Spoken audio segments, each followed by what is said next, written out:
दिन बाबरी मस्जिद गिराई गई, उसके बाद जो शिवसेना यूबीटी के नेता हैं अंबादास दानवे, वो महाआरती कर रहे हैं संभाजी नगर में भगवान राम की। क्या नहीं, देखिए ऐसा है कि देश कानून से चलेगा, संविधान है देश में। एक मंदिर वाले मंदिर में जाएं, मस्जिद वाले मस्जिद में जाएं, हर धर्म के लोगों का अपना अपना अपनी अपनी आस्था है। 6 दिसंबर को सुप्रीम कोर्ट ने कहा था कि आप वहां पर जा सकते हैं, लेकिन पूजा कर सकते हैं, लेकिन वहां पे मस्जिद को कोई नुकसान नहीं होना चाहिए। कोर्ट का ऑर्डर नहीं था, लेकिन लाखों लोग गए वहां पर और मस्जिद को डिमोलिश किया। सुप्रीम कोर्ट ने कहा, जब उसका ऑर्डर आया उसमें कि एएसआई की जो वो खोज हुई, जो खुदाई हुई, उसमें कहीं भी ऐसा नहीं मिला कि मंदिर को तोड़ के मस्जिद बनाई गई। और उसके बाद जज साहब ने कहा कि हम आस्था पे कोई भी ऐसा फैसला नहीं देंगे। लेकिन जब जज साहब ने लास्ट में फैसला दिया तो उनका मेजॉरिटी ऑफ द कंट्री, मतलब हम मुसलमान तो इस मुल्क में 12% 15% है, बाकी तो मैक्सिमम मुस्लिम हिंदू हैं, उनकी आस्था मंदिर में है, मुसलमानों की आस्था मस्जिद में है, लेकिन सब एक दूसरे की इज्जत करना चाहिए। लेकिन वो मस्जिद जो है, उन्होंने फैसला किया कि आस्था के आधार पर मैं इसको परमिशन दे रहा हूं, ये यहाँ मंदिर बनना चाहिए। मंदिर बन गया, हम तो भूल गए उसको, कुछ बात नहीं।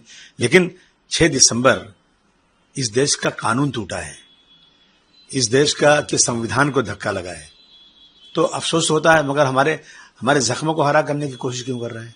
आप इसमें आरती कर रहे हैं, करिए, हम कहाँ मना कर रहे हैं। वहां पूजा हो रही है, पूजा करिए आराम से, हमने तो कोई उसके विरोध भी नहीं किया जब कोर्ट का परमिशन आ गया।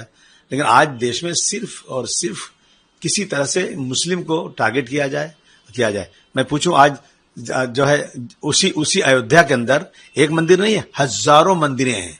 मैं तो वहीं करीब का रहने वाला हूं, मैं दिखाऊं वो मंदिरें कब बनी है? क्या जवाहरलाल नेहरू जी के जमाने में बनी है? क्या इंदिरा जी के जमाने में बनी है? वो मंदिरें बनी है सब मुगलों के जमाने में। अगर मुगल इतने ऐसे हिंदुओं के खिलाफ थे तो एक मंदिर क्यों, सब तोड़ सकते थे, क्योंकि उनका हुक्म उस चलता था। लेकिन मुझे जो नजर आता है ऐसा तो हुआ नहीं, सारी मंदिरें मौजूद है। और मुगल, जब सीतापुर नाम रखा गया तो मुगलों के जमाने में रखा गया, रामपुर नाम रखा गया तो मुगलों के जमाने में रखा गया। तो ऐसा तो नहीं हुआ कि मुगलों ने नाम बदल दिया। अब आप आए थोड़े दिन से, आप सब नाम बदल रहे हैं। इस महाराष्ट्र में 2-3 ही नाम है खाली, एक औरंगाबाद, दूसरा जो है अहमदनगर, तीसरा उस्मानाबाद, तीनों नाम बदल दिया आपने।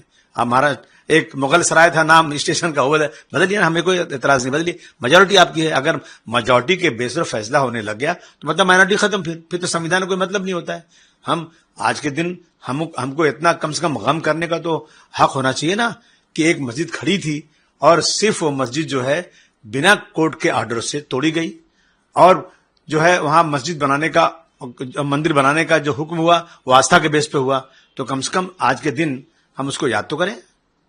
बाबरी मस्जिद को लेके अभी कहा जा रहा है देश में अलग अलग जगह मस्जिदें बनाई जा रही हैं और नाम रखा जा रहा है बाबरी मस्जिद। जैसे मुर्शिदाबाद का वाकया आप देख रहे होंगे, मीडिया में चल रहा है।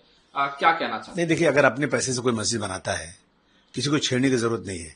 इस देश का कानून है कि आप मस्जिद बनाइए, परमिशन लेकर बनाइए, बनाने दीजिए। मैं इसको जो है ना, इसको राजनीतिक मुद्दा बना करके हिंदू मुसलमानों के अंदर कोई इस तरह दरार पैदा करने की बात नहीं होना चाहिए। जब बीजेपी के नेताओं से पूछा गया कि बाबरी मस्जिद नाम रखा जा रहा है तो बोले कुछ भी नाम रखे, जरूरी है बाबरी मस्जिद नाम रखना, ये इससे हिंदुओं को चिढ़ाया जा रहा है, इस तरह से बयान। नहीं, देखिए, हिंदुओं को चिढ़ाया, मुसलमानों को नहीं चिढ़ाया गया। क्या मुसलमानों को चिढ़ाया गया? तो जब वहां पे मंदिर को तोड़ के मस्जिद बनी ही नहीं तो फिर ये इशू नहीं उठना चाहिए था। लेकिन आज तो हर मस्जिद के नीचे मंदिर ढूंढी जा रही है। जब एक बार कानून बन गया 92 में पार्लियामेंट में कि एक बाबरी मस्जिद, या उसको कह लीजिए आप राम मंदिर, उसके अलावा कोई भी जो जितनी भी इबादत गाहें हैं, पूजा स्थल हैं, वो जिस स्थिति में 1947 में थे वैसे रहना चाहिए। अब उसका अलग अलग अर्थ निकाल करके अब देश की हर मस्जिद, हर दरगाह पे, मतलब ये सब चीजें एक तमाशा है। देखिए, किसी ने कहा ना कि इस देश से बीजेपी जो है ना मुस्लिम और हिंदू निकाल दे और मंदिर मस्जिद निकाल दे, तो मैं समझता हूं कि ये जो है इनकी राजनीति खत्म हो जाएगी।